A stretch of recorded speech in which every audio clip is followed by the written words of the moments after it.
Hey everyone, what's happening? Today I'm reloading Windows 11 onto my partner's computer. This is a how-to guide on how to go about installing Windows 11 and really also Windows 10. The steps actually are basically the same. There's just a few extra steps in Windows 11 that need to be taken for making a local account, which is what I'm going to be doing. But I'll tell you what those steps are, okay? So let's get to it. So what you're going to need to do this is very simple. You need a USB. When I say USB, you also need a blank USB. You're going to go and search up for Windows Media Creation Tool, follow the links through Microsoft's websites, download the tool, and run through the links, that tool, and then open the tool and go, just follow the steps. It's going to ask if you want to make an ISO or USB. Make a bootable USB drive, select bootable USB drive, and let it do its thing, okay? This works with both Windows 10 and 11. Awesome, so the next thing you're gonna want to do is turn your computer on and go into the boot menu.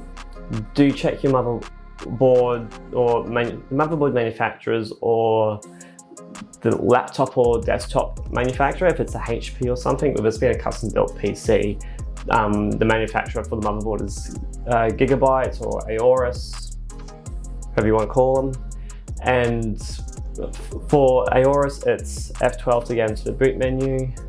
Select the drive that you're after, and you're all good to go. Just sit here and wait. Okay, it's going to do its thing, it's going to start thinking. Awesome. So here you select which language and time and currency you want. Okay. I am in Australia, so time and currency of United States doesn't do me too well. Hit next, hit install. I do have a product here already on this motherboard. This is the screen where you can install or type in the product key, or you can just come down here and just say, I don't have a product key. If you've on a system that previously had a product key on it, this should be safe. Just to click, and when the PC connects itself back to the internet, you'll be able just to continue like you had no problems, and it'll find the product key for you, okay? Now, one thing I do want to say while we click through all this is that you really should have the internet unplugged, especially when you're making a local account from Windows 11. Having the internet unplugged is key. Hit next. I've only just unplugged the internet now. Agree, next. Here you want to go custom install, okay? Awesome. Now on this drive, I've actually got it in two partitions. I've got a games partition and, well, it's three partitions, but I've got the OEM, the primary, and games. So I am going to delete those. I'm just going to delete the OEM and the games partition. No, the OEM and the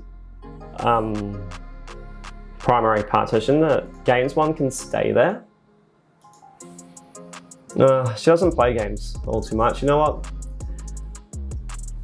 I've deleted all partitions. It doesn't really matter at the end of the day. Hit next and let it do its thing. It will take a short while, but it shouldn't take too long with the modern day system.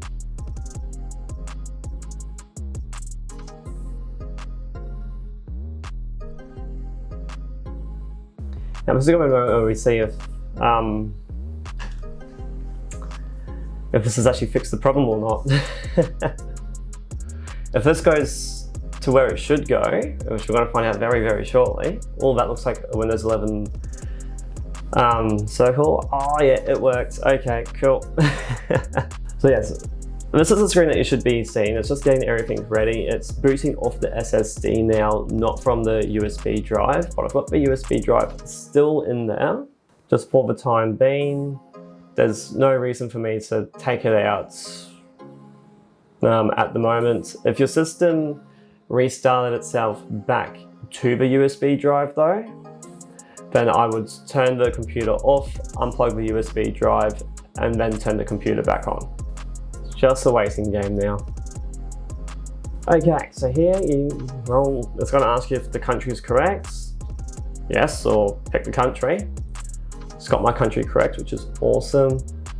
Yes to the keyboard. I do not have a seconds layout. Skip. Sorry, I clicked the wrong thing. Okay, now here is where things get interesting, because Windows 11, Microsoft has it set that you basically need to have an internet connection to log in. But if you go Shift F10, you bring up the control panel. And if you just type taskmgr, bring up Task Manager, you go more details, and you scroll down to network connection flow, hit end task. And you can click out of both of these, and it's going to ask you who's going to use this device.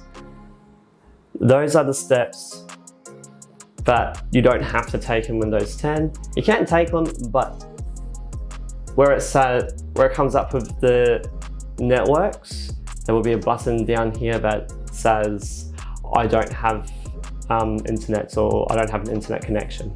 But here we go, enter the name. Don't need a password. I turn all these off. I find location in Windows 10 very annoying, but I turn all these off so that there's just nothing extra going on in the background. Now we just let it do its thing.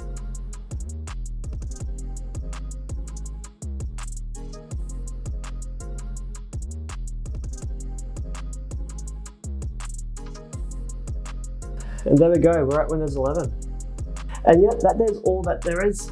Windows 11 is installed. All that's left to do is the drivers, the updates, installing the games. Okay, which is something that I'll do in my next video next week. So hit that subscribe button so that you don't miss that. Don't forget to hit that notification as well. Also, hit that like button down below and drop a comment while you're there just to say hi at the very least, as that will be awesome of you guys. Anyway, thank you all for watching. See you next time. Bye.